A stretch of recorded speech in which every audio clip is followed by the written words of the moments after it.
to it.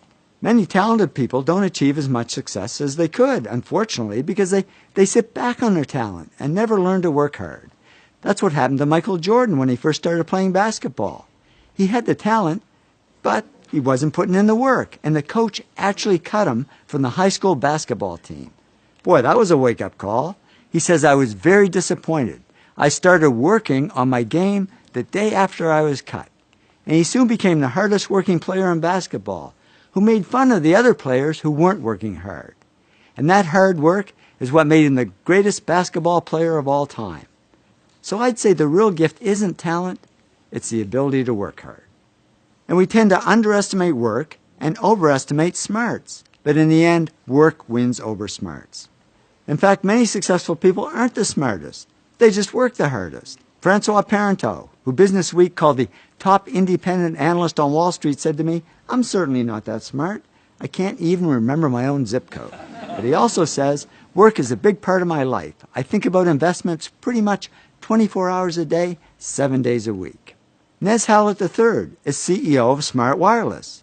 And I thought that's ironic, because he told me he's not that smart. He says, I graduated from high school with a C average and college with a C- average. But now the smart PhDs are reporting to him. How did he do it? He said, if you're going to be successful at anything, the key thing is to work hard. I'm not smart. As proof, here's my actual 12th grade report card. It was the only one my parents ever kept. Don't ask me why they kept it. It's nothing to brag about. As you can see, I was a C student, not an A student. I don't think I'd even make it into college these days. So how did I achieve some success and wealth? I just worked hard. Many 60 to 80-hour weeks. And now I know I'm not alone. Thomas Stanley studied hundreds of millionaires, and he discovered most millionaires weren't A students, didn't score high on tests, and teachers didn't think they'd ever succeed. But they did succeed because they worked hard.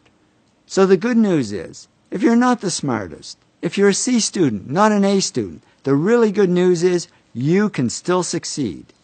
Because the word success has 2 C's and no A's. You can still succeed as long as you work hard. And what if you are smart?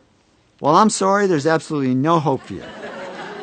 Because many smart people don't achieve as much success as they could, unfortunately, because they rest on their smarts and never learn to work hard. Yong Kim, president of Lucent Technology, says people who are the smartest sometimes don't realize their full potential because things get too easy, so they don't push themselves hard. After a talk I gave at one of the world's top 10 business schools, a man came up to me and said, you know, when I got my MBA here a few years ago, I was one of the smartest people in the class. I thought I had it made. So after I graduated, I sat back and I didn't work hard and I went downhill. And now at this point in my life, I've gone nowhere. I haven't achieved any success at all. He said, thanks for the wake-up call. Now I know what I need to do. I need to work. So the bottom line is, whether you're smart or not, whether you're talented or not, just keep working.